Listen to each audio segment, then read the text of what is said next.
Warahmatullahi wabarakatuh. Kembali lagi bersama saya, Andi Firyandira, yang akan menjelaskan tentang materi pengobatan dari penyakit infeksi pada infeksi saluran kemih dan tuberkulosis. Nah, baik, sebelum kita mengetahui bagaimana pengobatan dari kedua penyakit ini, ada baiknya kita mengetahui terlebih dahulu secara umum apa itu infeksi. Nah, apa sih itu infeksi? Jadi, infeksi adalah penyakit yang disebabkan oleh mikroorganisme. Mikroorganisme itu bisa berupa seperti bakteri, virus, ataupun jamur, dan sebagainya, yang menyerang jaringan. Penyakit infeksi di Indonesia masih termasuk dalam 10 penyakit terbanyak. Peresepan antibiotik di Indonesia yang cukup tinggi dan kurang bijak akan meningkatkan kejadian resistensi. Jadi, penyakit infeksi ini khususnya seperti penyakit tuberkulosis dan ISK atau infeksi saluran kemih ini masih terbilang cukup tinggi di dunia, khususnya di wilayah Indonesia.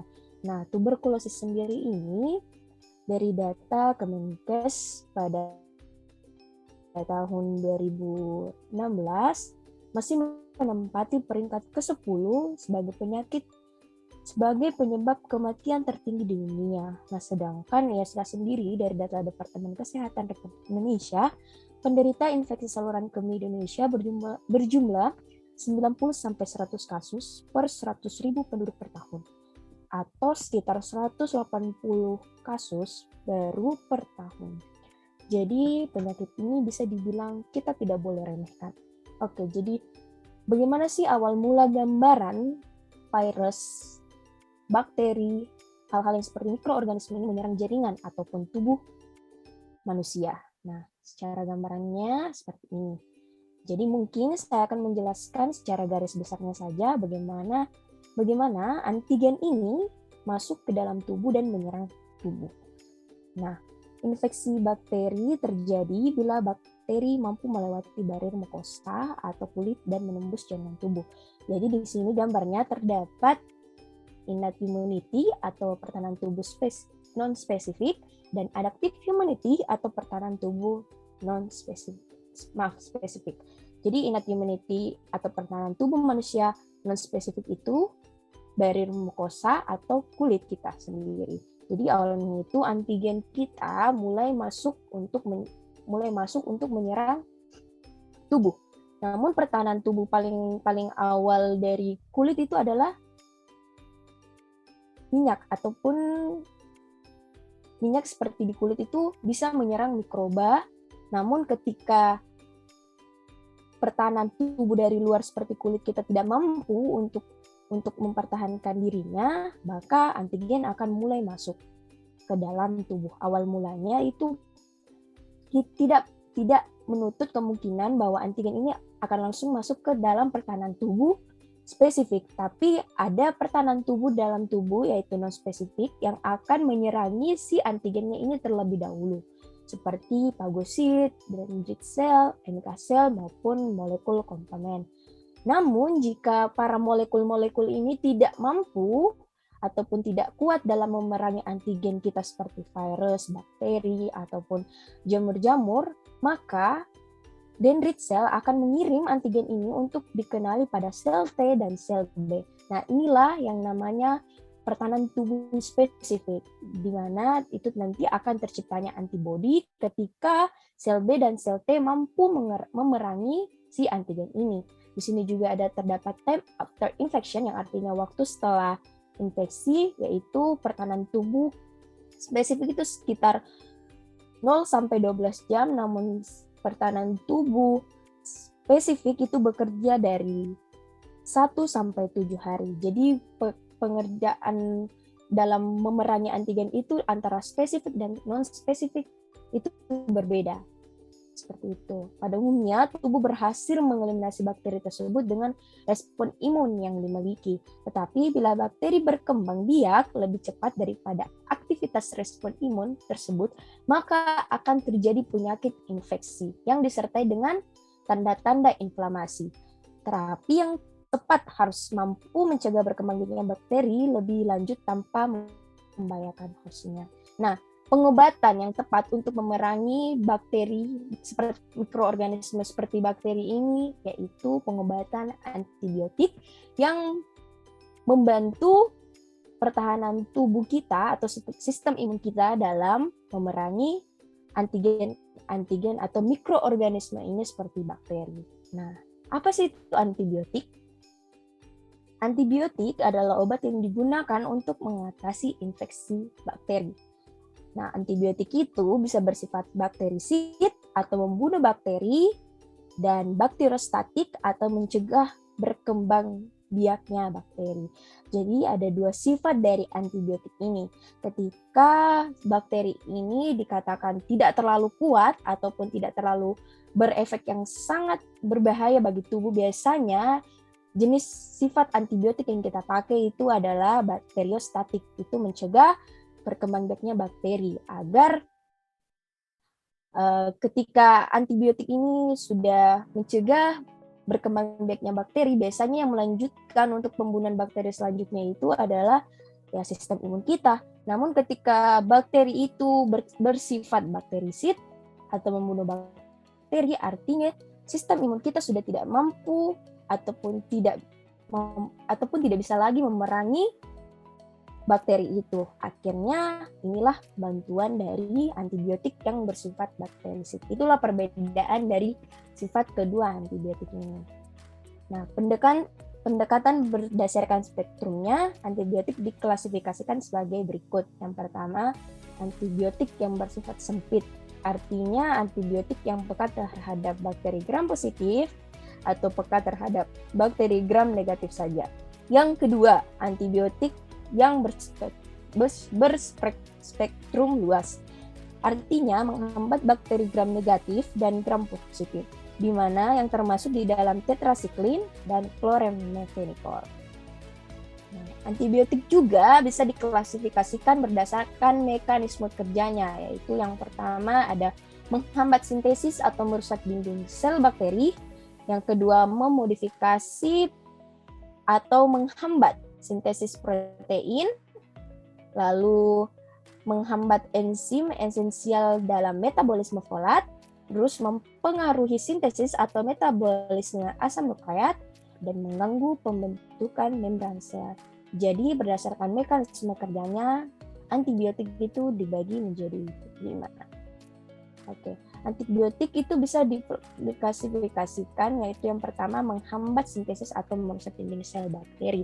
Contoh obatnya itu seperti golongan beta-laktam, yaitu obat-obatnya itu penisilin, cephalosporin, modobactam, carbapenem, dan lain-lain ya.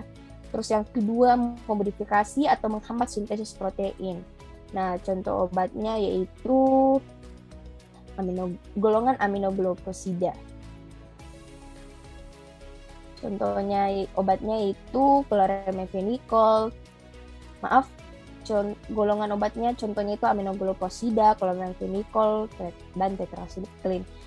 Obatnya itu ada eritromisin, asitromisin, claritromisin, clindamycin, mupirocin, dan spektinomisin. Terus yang mekanisme ketiga yaitu menghambat enzim-enzim esensial dalam metabolisme folat. Itu golongannya adalah trimetopin dan sulfonamid. Lalu mekanisme kerjanya yang keempat mempengaruhi sintesis atau metabolisme asam nukleat. Contoh golongannya yaitu quinolone dan nitrofurantoin. Lalu yang kelima mekanisme kerjanya yaitu mengganggu pembentukan membran sel. Contoh golongan obatnya yaitu aminoglikosida. Contoh obatnya streptomycin, lalu colistin, seperti itu. Nah, ini adalah beberapa bagaimana gambaran klasifikasi antibiotik berdasarkan mekanisme kerjanya. Nah, seperti tadi ada yang menghambat DNA, ada yang menghambat imun sel, membran sel, metabolismenya. Jadi yang diserang bakterinya itu yang di dalamnya. Gitu. Nah, kita lanjut ke penyakit yang kita akan mau fokuskan pengobatannya. Ada ISK atau infeksi saluran kemih dan tuberkulosis. Yang pertama kita beralih ke ISK. Nah, infeksi saluran kemih adalah infeksi yang paling sering didapat di masyarakat dunia dan patogen yang paling umumnya yang menyerang infeksi saluran kemih ini adalah E. coli. Terdapat banyak faktor yang menyebabkan terjadinya peningkatan angka kejadian ISK. Bervariasinya penyebab ISK, gasnya spektrum organisme yang menjadi penyebab, serta sedikitnya uji klinis yang telah dilaksanakan, sehingga mempersulit penyusunan antimikroba pilihan yang dapat digunakan dalam terapi ISK. Saking bervariasinya penyakit ISK, luas spektrum organisme yang menjadi penyebab, serta sedikitnya uji klinis yang dilaksanakan ini, sehingga memunculkan gejala dan penyebab infeksi saluran kemih ini. Gejala klinisnya infeksi saluran kemih ini tidak khas dan bahkan pada sebagai pasien tanpa gejala. Gejala yang sering ditemukan ialah dysuria, polakisuria, dan terdesak kencing yang biasanya terjadi bersamaan. Biasanya juga nyeri suprabubik dan daerah pelvis. Jadi ISK ini biasanya terjadi di perempuan ya.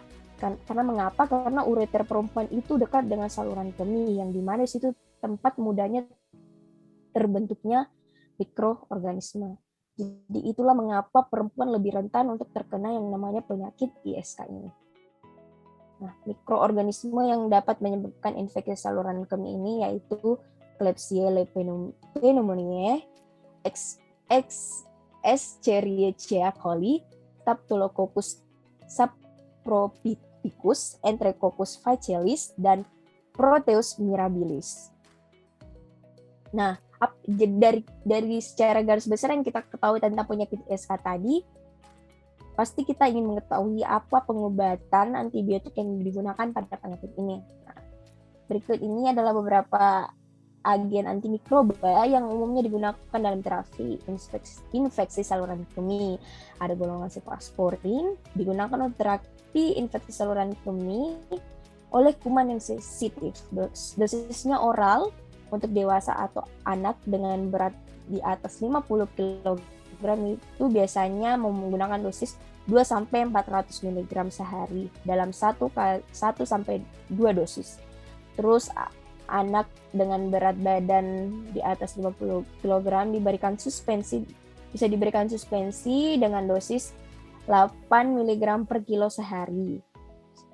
Nah, mekanisme kerja cephalosporin ini biasanya bekerja secara bakterisid terhadap bakteri dan bertindak dengan sintesis mukopeptide, penghambat pada dinding sel sehingga penghalang rusak dan tidak stabil. Mekanisme yang tepat untuk efek ini belum pasti ditentukan, tetapi antibiotik beta-laktam telah ditunjuk untuk mengikat beberapa enzim dalam membran sitoplasma bakteri yang terlibat dengan sintesis dinding sel. Nah, golongan kedua juga itu ada trimetoprim sulfatoxazole atau cotrimoxazole. Nah, golongan ini mekanisme kerjanya dengan mengganggu sintesa asam folat bakteri dan pertumbuhan lewat penghambat pembentukan asam dihidrofolat dari asam para aminobenzoat. Dan mekanisme kerjanya juga menghambat reduksi asam dihidrofolat menjadi tetrahidrofolat. Dosisnya digunakan untuk dewasa itu 2 tablet. Biasa trimetoprim itu 80 mg dan sulfametoxazole 400 mg tiap 12 jam atau 1 tablet forte. Nah, jadi ini dosis gabungannya antara obat trimetoprim dan sulfametoxazole. Lalu tiap 12 jam dapat efektif pada infeksi berulang pada saluran kemih bagian atas atau bawah, serta efektif untuk prostatitis. Lalu ada golongan amoxicillin. Amoxicillin yang termasuk antibiotik golongan penisilin. Ada obat amoxicillin. Golongan penisilin bekerja dengan cara menghambat pembentukan mukopeptida yang diperlukan untuk sintesis dinding sel mikroba terhadap mikroba yang sensitif. Penisilin akan menghasilkan efek bakterisid. Nah, amoxicillin merupakan turunan ampicillin yang hanya berbeda pada satu gugus hidroksil dan memiliki spektrum antibakteri yang sama. Nah, dosis ini diberikan per oral untuk dewasa dan anak-anak sekitar beratnya 40 kg ialah 250 mg sampai 120 mg tiap 8 jam. Dan untuk penyakit yang berat biasanya dosisnya 500 mg sampai 125 mg tiap 8 jam. Untuk anak beratnya di bawah 40 kg, dosis amoxicillin itu 20 mg per hari. Dan masih banyak obat antibiotik lain seperti ceftriaxone, gentamicin, dan ampicillin. Ini adalah gambar obat-obat antibiotik untuk infeksi saluran kemih yang biasanya di pasaran. Ada cephalosporin, cotrimoxazole, dan amoxicillin yang rata-rata obat ini berasal dari golongan beta-lactam. Oke, kita lanjut ke penyakit kedua, yaitu TBC atau tuberkulosis. Nah, penyakit TBC ini adalah penyakit yang disebabkan karena infeksi bakteri Mycobacterium tuberculosa. Penyebab utamanya adalah faktor lingkungan di mana wilayah tropis memiliki kelembapan cukup tinggi dan pertumbuhan biologis sebagai pendukung keanekaragaman hayati yang tinggi termasuk patogen, vektor, dan hospes. Nah, bagaimana pengobatan dari penyakit tuberkulosis ini adalah ada first line, second line, dan third line. Kalau first line itu biasanya digunakan untuk terapi pemula yang baru terkena tuberkulosis. Jadi saat ini penyakit tuberkulosis ini aktif diobati dengan terapi kombinasi ya, yang terdiri atas 3 atau lebih obat. Biasanya 4 sih, tapi umumnya itu 3. Selama terapi, pasien dengan TB tuberkulosis aktif umumnya diberikan obat seperti isoniazid, rifampicin, pyrazinamide, dan ethambutol selama 2 minggu yang merupakan fase intensif. Jadi fase intensif itu tidak boleh, ketika diberikan obat itu tidak boleh dilewatkan sesuai dosis dan resep yang telah diberikan oleh apoteker maupun dokternya. Kemudian terapi dilanjutkan dengan pemberian isoniazid dan rifampicin selama 4 bulan lagi. Jadi fase lanjutannya untuk memusnahkan sisa bakteri yang telah masuk ke dalam kondisi normal atau kondisi istirahat. Tujuan awal dari terapi kombinasi tersebut adalah untuk meminimalkan perkembangan resistensi terhadap streptomycin setelah obat tersebut diperkenalkan pertama kali. Nah, saat ini standar terapi untuk infeksi tuberkulosis sensitif obat sangat efektif dalam pembersihan bakteri. Nah, terapi efektif membutuhkan pemberian obat dalam jangka waktu panjang karena berbagai karakteristik dari Mycobacterium tuberculosis ini yang menyebabkan sifat kronis penyakit ini. Karakteristik tersebut adalah waktu tumbuh bakteri, kondisi bakteri dorman di dalam makrofag dan kompleks, permeabilitas dan kekerasan permukaan sel bakteri. Monoterapi mengarahkan pada perkembangan strain resisten obat, sehingga terapi kombinasi seharusnya menjadi satu-satunya terapi yang digunakan kecuali untuk pencegahan TB pada pasien HIV. Terapi dengan obat tunggal berupa isoniazid juga dapat diberikan. Jadi untuk pengobatan pada bakteri ini tergantung pada sifat dan karakteristik bakteri, karena kita tahu, seperti yang kita tahu, bakteri itu ada yang bersifatnya mungkin mudah dimusnahkan dan ada yang sulit dimusnahkan karena bentuk dari bakteri-bakteri itu berbeda-beda. Ada yang mempunyai membran sel, ada yang tidak mempunyai membran sel, ada yang mempunyai dinding sel, dan ada juga yang tidak mempunyai dinding sel. Sehingga dalam memerangi bakteri itu sendiri harus sesuai dosis dan obat yang bisa memerangi bakterinya itu sendiri untuk membantu sistem imun kita dalam memeranginya juga. Nah, bagaimana sih contoh-contoh obat tuberkulosis di pasaran? Ini dia contoh-contoh obatnya.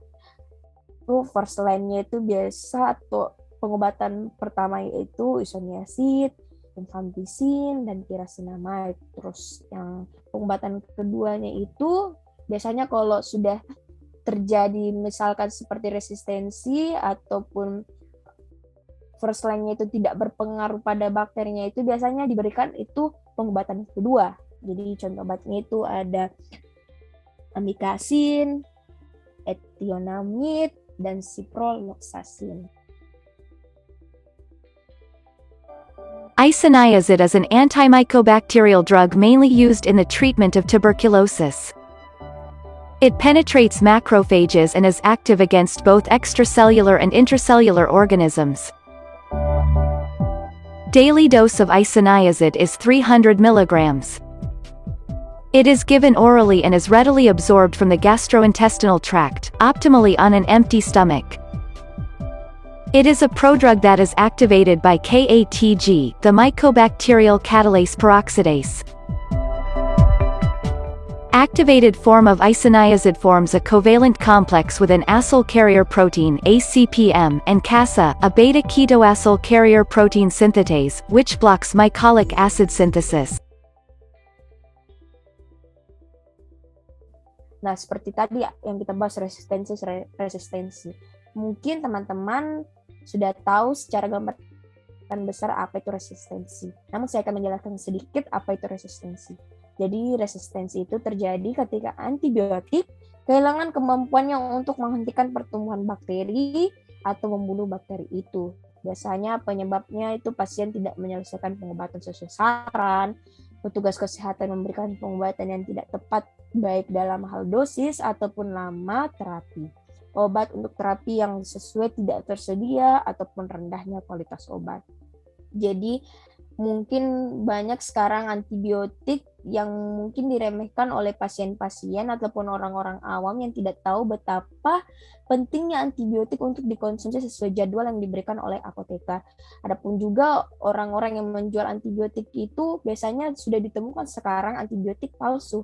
Jadi kita sebagai pengguna dan maupun orang yang membeli antibiotik yang nanti kita misalkan akan gunakan sesuai kebutuhan itu harus berhati-hati terhadap antibiotik karena sifatnya itu sudah termasuk juga obat keras. Makanya itu kita juga sebagai pengguna juga harus berhati-hati, tidak boleh menyepelekan, apalagi kalau sudah terjadi resistensi, maka dosisnya itu bakal ditambah dan mungkin banyak sekali nanti efek samping yang ditimbulkan ketika sudah ditambah dosisnya. Kita tidak tahu apa yang terjadi di dalam, maka dari itu kita harus menyesuaikan ataupun mengikuti jadwal aturan pakai yang diberikan apoteker maupun dokter ketika diberikan obat antibiotik khususnya. Harus diminum sesuai jadwal dan instruksi.